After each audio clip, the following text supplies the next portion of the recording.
اللہ الرحمن الرحیم۔ اعتراض نمبر 6 اور اس کی حقیقت۔ حکایات صحابہ کے اندر حضرت شیخ رحمہ اللہ نے باب قائم کیا ہے بچوں کا دینی جذبہ۔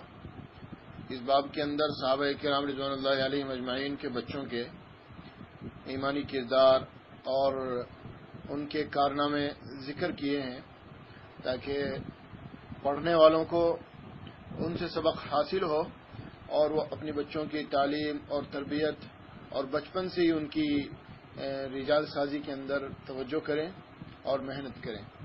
اور الحمدللہ ثم الحمدللہ ان واقعات کو پڑھنے کے بعد بڑا انسان کے دل کو سکون ملتا ہے اور اپنے بچوں کے تئیں اپنے بچوں کے متعلق انسان کی تعلیم اور تربیت کی جو ایک فکر ہوتی ہے، دینی تعلیم دینی تربیت کی، وہ ایک جاگ اٹھتی ہے اور انسان چاہتا ہے کہ جس طرح صحابہ کرام کے بچے بچپن سے ہی دینی ولولہ دینی شوق جذبہ رکھتے تھے، اسی طریقے سے ہمارے بچے بھی دینی شوق رکھنے والے ہوں۔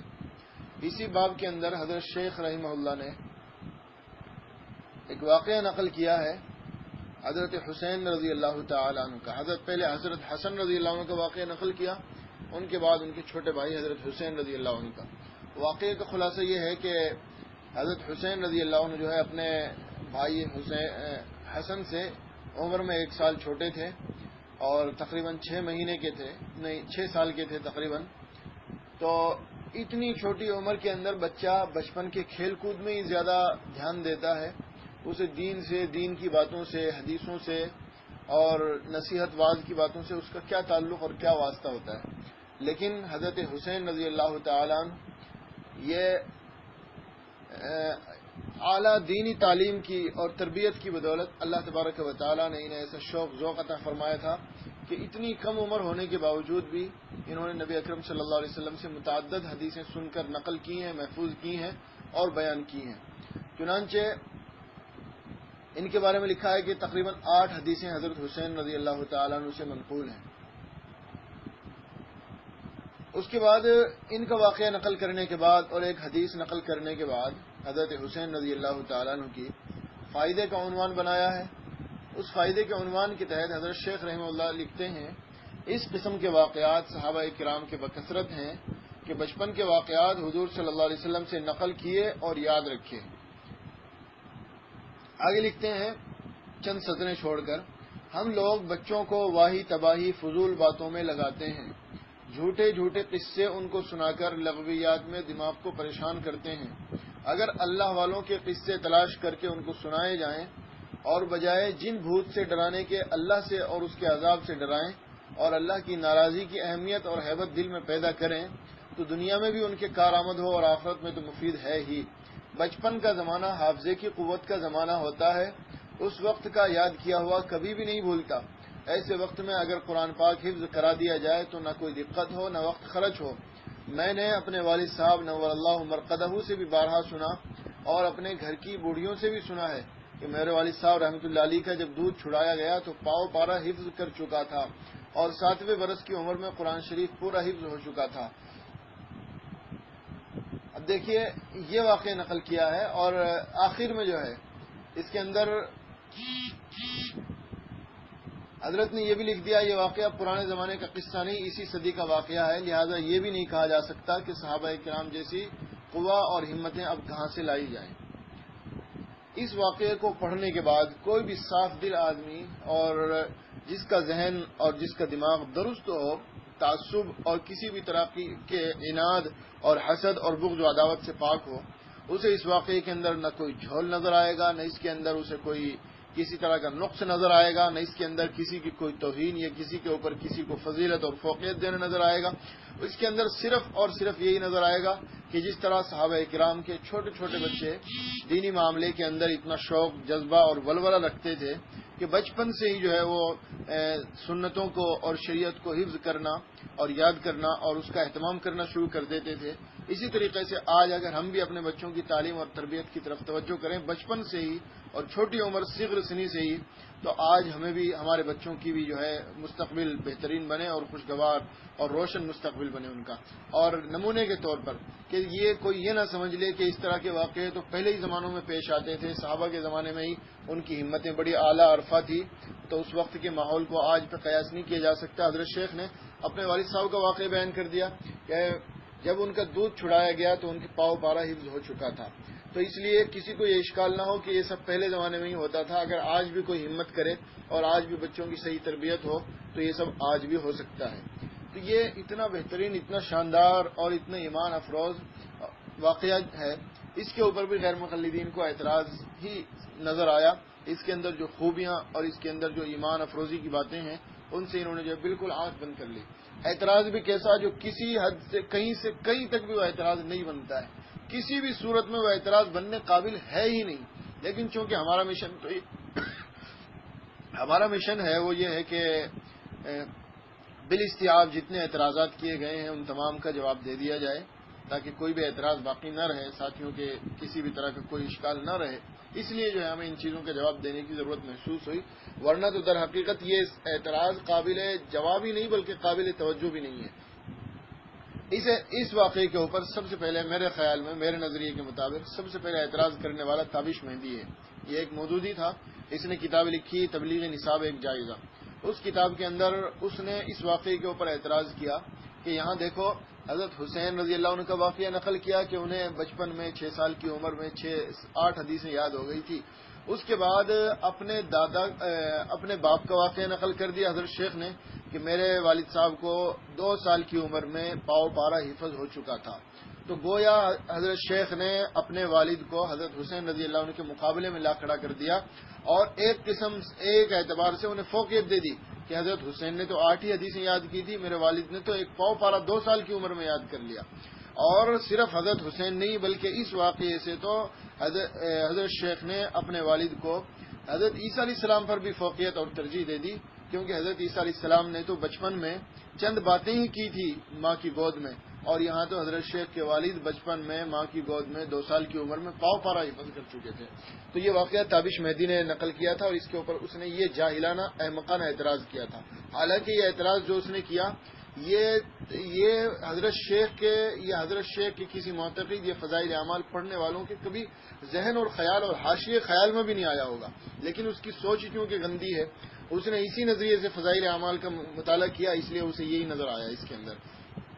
تابش مہدی کے بعد پھر غیر مقلدین نے اس کی کتاب سے جو ہے بہت مواد لیا فضائل اعمال کے خلاف، اور اسی تابش مہدی کے نقش قدم پہ چلتے ہوئے بہت سارے غیر مقلدین نے متعدد مثالیں اور متعدد حوالے میرے پاس موجود ہیں جنہوں نے اس واقعے کے اوپر اس طرح کے گھناؤنے الزام لگائے ہیں کہ یہاں حضرت شیخ رحمۃ اللہ علیہ نے اپنے والد کو حضرت حسین سے فوقیت دے دی اور حضرت عیسیٰ علیہ الصلوۃ والسلام سے بھی فوقیت دے دی. نعوذ باللہ من ذالک ثم نعوذ باللہ من ذالک.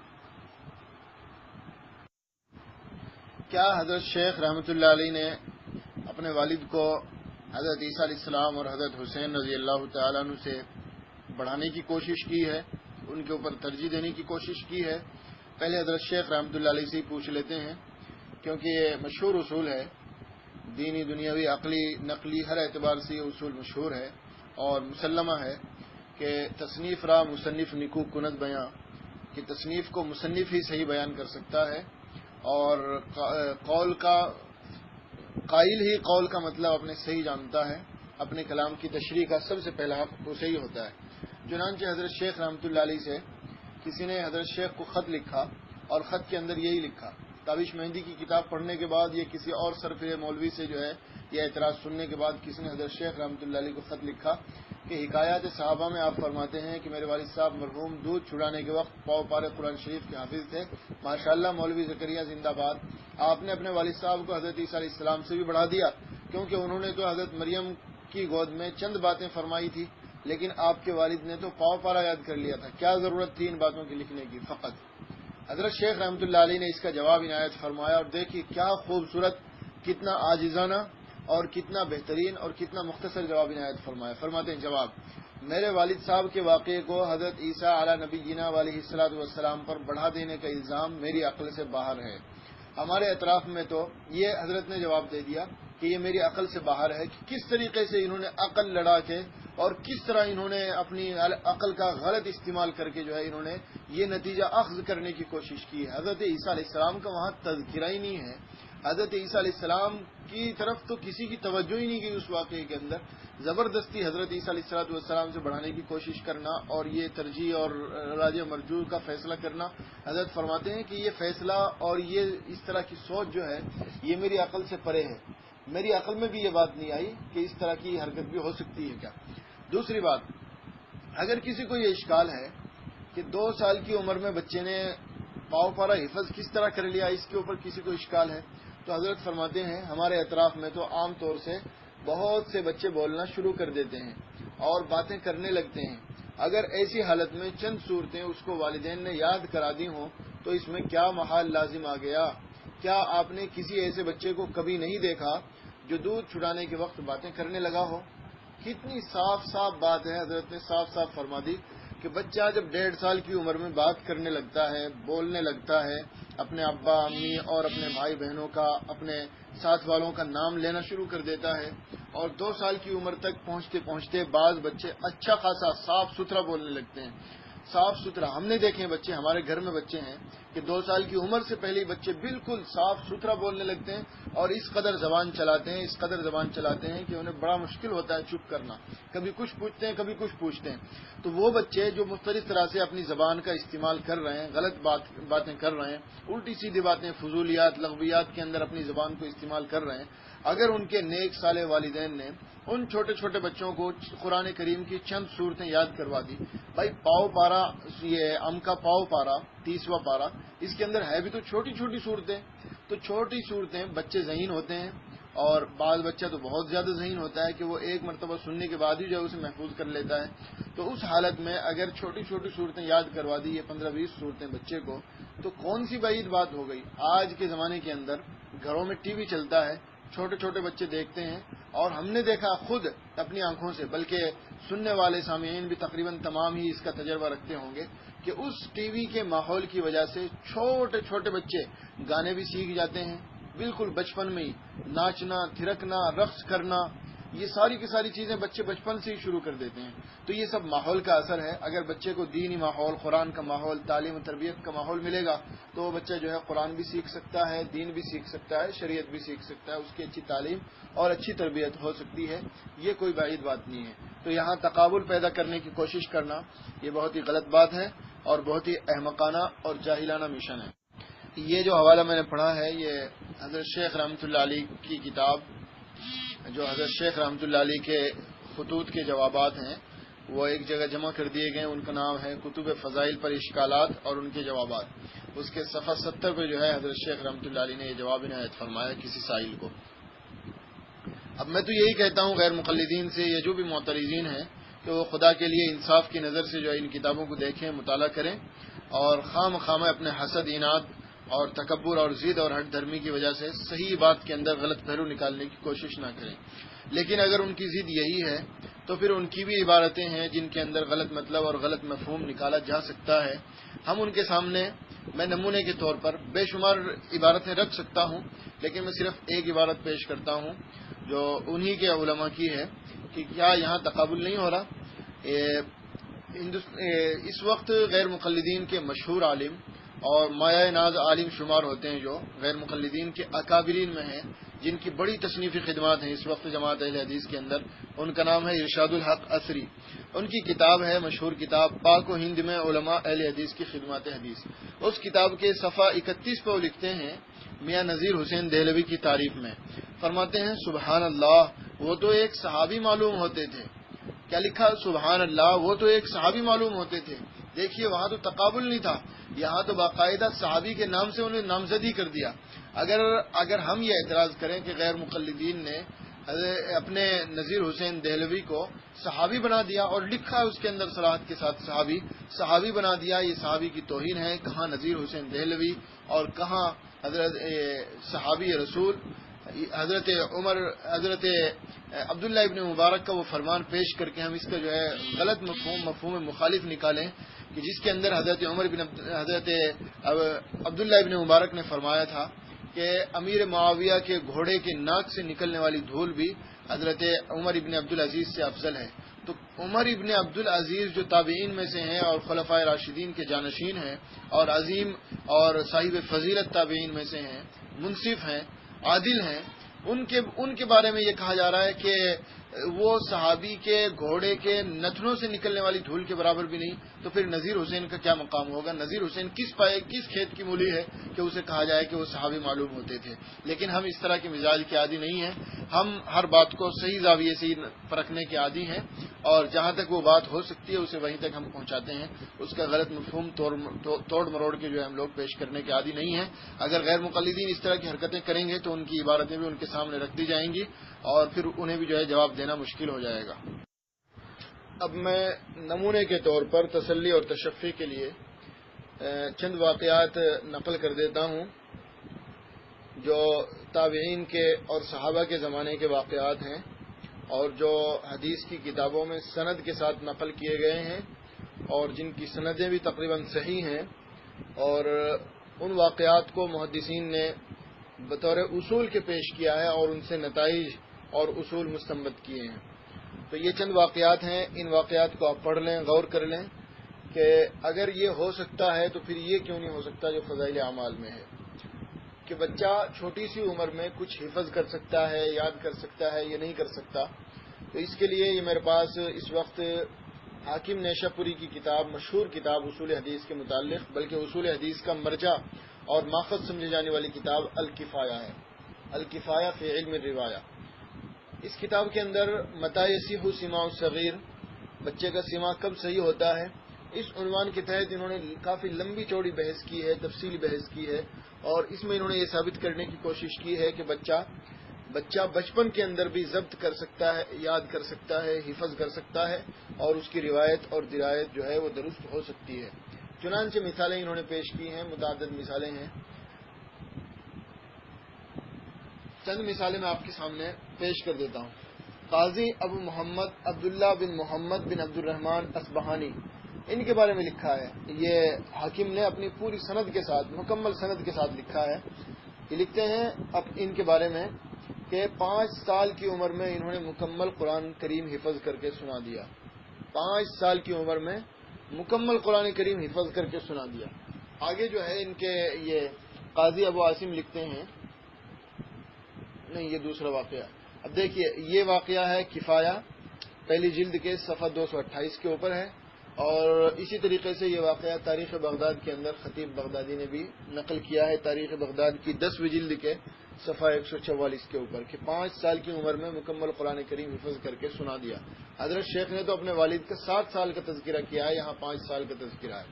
یہاں بھی اعتراض کریں ان محدثین کے اوپر جنہوں نے سند کے ساتھ اس واقعے کو نقل کیا اور اس سے پھر اصول حدیث مستنبط کیے ہیں. اسی طریقے سے ایک واقعہ اور ہے، یہ بھی خطیب بغدادی نے، یہ بھی اسی کتاب کے، یہ دوسرا واقعہ یہ نقل کیا ہے حاکم نے کہ ابو عاصم اپنے بچے کو ابن جریج کے پاس لے کر گئے جس کی عمر 3 سال سے بھی کم تھی اور وہ قرآن و حدیث بیان کر رہا تھا.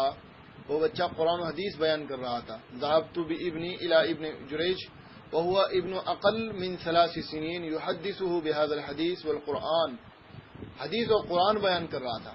آگے ابو عاصم فرماتے ہیں لا باس ان يعلم الصبي الحديث والقرآن وهو في هذه السن ونحوه، کہ اس میں کیا حرج کی بات ہے کہ بچہ اتنی چھوٹی عمر میں یا اس سے بھی کم عمر میں اگر قرآن اور حدیث یاد کر لے یا سیکھ لے، یہ کوئی بعید بات نہیں، بہت آسان چیز ہے. تو یہ تو میں نے قرآن کی 2 مثالیں دی ہیں. اب حدیث کے تعلق سے بھی مثالیں لے لیں. قرآن کو یاد کرنا بنسبت حدیث کو یاد کرنے کے بہت آسان ہے، کیونکہ قرآن کے اندر اللہ نے ایک معجزہ رکھا ہے. یہ قرآن کا اعجاز ہے کہ جتنی جلدی قرآن یاد ہوتا ہے اتنی جلدی دنیا کا کوئی اور کلام جو ہے وہ انسان کے ذہن نشین نہیں ہوتا. حدیث کا فن بڑا دقیق اور بڑا ہی نازک سمجھا جاتا ہے. اس کے اندر حدیثوں کو سند کے ساتھ یاد کرنا اور حدیثوں کی سند اور متن کی حفاظت کرنا، یہ قرآن کریم کو یاد کرنے سے کہیں زیادہ مشکل ہے. لیکن حدیث کے اندر بھی بچوں نے کیا خدمت انجام دی ہے. چھوٹے چھوٹے بچوں نے ایک عجیب واقعہ آپ سماعت فرمائیں. یہی کفایہ حاکم نے کفایہ کے اندر پہلی جلد 226 کے اوپر لکھا ہے صفحہ. ابو عمر قاسم بن جعفر. میں آپ کو پہلے بتا دوں کہ سنن ابو داؤد کا جو نسخہ ہے یہ اس کے مشہور راوی ہیں. ان راویوں میں ایک راوی ہیں لؤلؤی, جنہوں نے امام ابو داؤد رحمۃ اللہ علیہ سے سنن روایت کی ہے. لؤلؤی یہ ابو داؤد کے مشہور راوی ہیں. تو ابو داؤد کا جو نسخہ امام ابو علی لؤلؤی کے واسطے سے منقول ہوا ہے, متداول ہوا ہے. تو ابو علی لؤلؤی سے وہ نسخہ نقل کرنے والے معلوم ہے آپ کو کون ہے؟ حیرانگی ہوگی آپ کو جان کر. یہ نسخہ نقل کرنے والے ابو لؤلؤی سے یہ ابو عمر قاسم بن جعفر ہیں, اور انہوں نے یہ نسخہ ابو عمر لؤلؤی سے اس وقت سماعت فرمایا, اس وقت سن کر نقل کیا جب ان کی عمر صرف اور صرف 5 سال تھی. صرف اور صرف 5 سال کی عمر میں پوری سنن ابو داؤد انہوں نے صرف یاد نہیں کی, بلکہ وہ دوسروں کے لیے بھی ایک روایت بن گئے کہ لؤلؤی کا نسخہ ابو داؤد تک جبھی پہنچے گا جب اس کے درمیان میں یہ ابو عمر قاسم بن جعفر آئیں گے. 5 سال کی عمر میں انہوں نے سنن ابو داؤد پوری کی پوری لکھی, جمع کی, اسے روایت کی, اور سب نے جو ہے اسے قبول کر لیا تلقی بالقبول کے ساتھ. کسی نے نہ تو اس کے اوپر اعتراض کیا کہ بچے کی روایت ہے, نہ کسی نے اس کے اندر کسی شک و شبے کا اظہار کیا. پتہ چلا کہ بچہ بچپن کے اندر اگر اس کی صحیح تعلیم ہو, صحیح تربیت ہو, اس کا ذہن صحیح ہو, تو وہ یہ سب کام کر سکتا ہے, اور اس میں کوئی حیرت اور تعجب کی بات نہیں, اور یہ سب ہو چکا ہے. اسی طرح ایک دوسری مثال بھی ملاحظہ فرمائیں. ابو داؤد شریف کے اندر ایک حدیث ہے, اور حدیث نمبر جو ہے وہ اس وقت جو میرے سامنے نسخہ ہے, چونکہ میں اس کے اعتبار سے بات کر رہا ہوں, ہمارے ہندوستان کا جو متداول نسخہ اس کے اعتبار سے میں بات نہیں کر رہا ہوں. تو حدیث نمبر ہے 4831. تو ابو داؤد شریف کے اندر ایک حدیث ہے, حدیث کی سند ہے اخبرنا ابن ابی العوام قال حدثنا سعید ابن عامر قال حدثنا شبیل ابن عزرہ عن انس بن مالک قال قال النبي صلی اللہ علیہ وسلم مثل الجلیس الصالح مثل العطار ان لم تصب من عطره او قال ان لم يؤتك من عطره اصبت من ريحه. یہ مشہور حدیث ہے کہ اچھے ساتھی کی اچھے ہمراہی کی مثال عطار کی طرح ہے, عطر بیچنے والے کی طرح ہے, کہ اگر عطر نہیں بھی ملا تو اس کی خوشبو یا اس کی خوشبو تو ضرور مل جائے گی. تو یہ حدیث ہے جو حضرت انس بن مالک رضی اللہ تعالیٰ عنہ کی روایت ہے. انس بن مالک رضی اللہ تعالیٰ عنہ سے اس روایت کو نقل کرنے والے حضرت انس کے شاگرد شبیل بن عزرہ ہیں, اور شبیل بن عزرہ سے نقل کرنے والے ان کے بھانجے سعید بن عامر ہیں. یہ سعید بن عامر مشہور محدث ہیں. سعید بن عامر اس حدیث کے بارے میں کیا کہتے ہیں دیکھیے, سماعت فرمائیں. یہ انہوں نے حاکم نے ہی اس کے اندر کفایہ کے اندر نقل کیا ہے سعید بن عامر کے واسطے سے ہی, کہ یہ حدیث میں نے اپنے ماموں حضرت شبیل سے اس وقت سنی جب وہ مجھے کندھے کے اوپر بٹھا کر حضرت انس رضی اللہ تعالیٰ عنہ کی مجلس میں لے گئے, اور میں نے حضرت انس اس وقت جو ہے میں نے یہ حدیث سنی. یعنی شبیل کے کندھے کے اوپر, ماموں کے کندھے کے اوپر بھانجا سعید بن عامر بیٹھا ہوا ہے. ظاہر سی بات ہے کہ کندھے کے اوپر بچہ جب بالکل چھوٹا ہوگا جبھی تو بیٹھے گا, 2 سال 3 سال 4 سال کی عمر میں جبھی تو بیٹھے گا.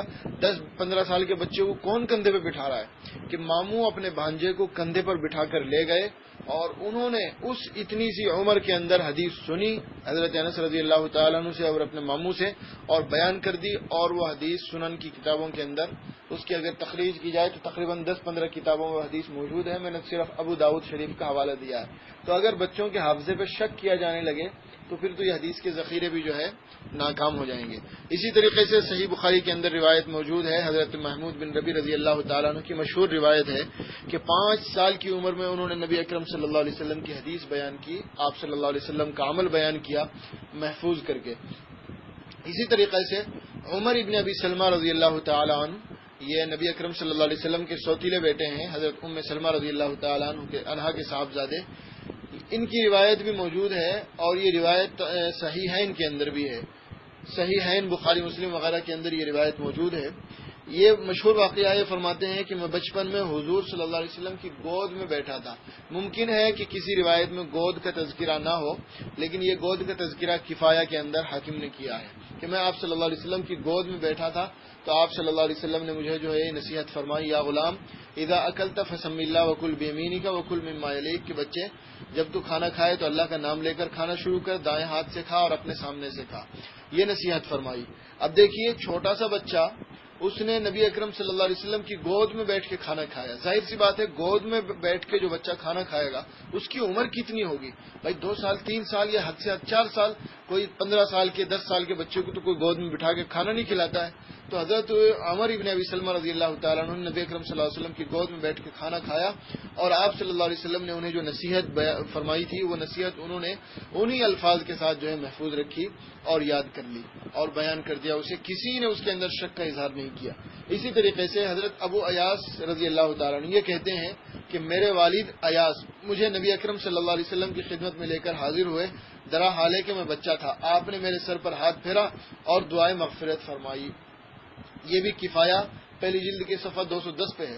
اب دیکھیے چھوٹا سا بچہ ہے، آپ صلی اللہ علیہ وسلم کی خدمت میں انہیں حاضر کیا گیا، انہیں یہ اچھی طریقے سے یاد ہے کہ آپ صلی اللہ علیہ وسلم نے میرے لیے دعا بھی فرمائی، آپ نے میرے سر پہ ہاتھ بھی پھیرا. چھوٹے سے بچے کو کیا تمیز کہ دعا کیا ہوتی ہے، مغفرت کیا ہوتی ہے، لیکن ان کے بچوں کی تعلیم اور تربیت کا یہی عالم تھا کہ اتنی عمر میں بھی انہیں اس چیز کا احساس تھا. امام شعبہ اس روایت کے بارے میں کہتے ہیں کہ جس وقت حضرت ایاس رضی اللہ تعالیٰ عنہ کو، ابو ایاس رضی اللہ تعالیٰ عنہ کو ان کے والد ایاس نبی اکرم صلی اللہ علیہ وسلم کی خدمت میں لے کر گئے، اس وقت وہ دودھ پیتے بچے تھے، دودھ پیا کرتے تھے اپنی ماں کا. اب دودھ پینے کے زمانے میں انہوں نے اگر حدیث سنی اور وہ حدیث بیان کر دی، کسی نے اس کے اوپر شک نہیں کیا، کسی نے اس کے اندر کوئی کسی طرح کی کمی اور خامی نہیں نکالی. تو اس لیے جو ہے اس طرح کے شکوک اور شبہات پیدا کرنا، یہ شکوک اور شبہات صرف فضائل اعمال تک ہی محدود نہیں رہیں گے، بلکہ ان کی زد جو ہے پھر بخاری مسلم اور صحیحین اور حدیثوں تک بھی پہنچ کر رہے گی. یہ چند واقعات میں نے نمونے کے طور پر اس لیے بیان کر دیے تاکہ آپ حضرات ان واقعات کی تخریج کر لیں اور ان واقعات کو نوٹ کر کے رکھیں، اور جب بھی غیر مقلد اس طرح کا اعتراض کرے کہ ایسا کیسے ہو سکتا ہے 7 سال کے بچے نے قرآن حفظ کر لیا، بلکہ 7 سال کا حفظ والا مسئلہ تو ایسا ہے کہ اس کا تو وہی انکار کرے گا جو جاہل، احمق اور ایک نمبر کا بددین اور بد تہذیب انسان ہو. کیونکہ آج بھی اس کی مثالیں موجود ہیں، 7 سال کی عمر میں بچوں کے قرآن کریم حفظ کرنے کی مثالیں. دور نہ جائیے، خود تقریباً 7.5 سال کی عمر میں نے بھی قرآن کریم حفظ کر لیا تھا، الحمدللہ ثم الحمدللہ. اور یہ کوئی بعید بات نہیں، آج بھی ہمارے مدارس کے اندر بچے کتنے مل جائیں گے جو چھوٹی چھوٹی عمر میں قرآن کریم کے حافظ ہیں.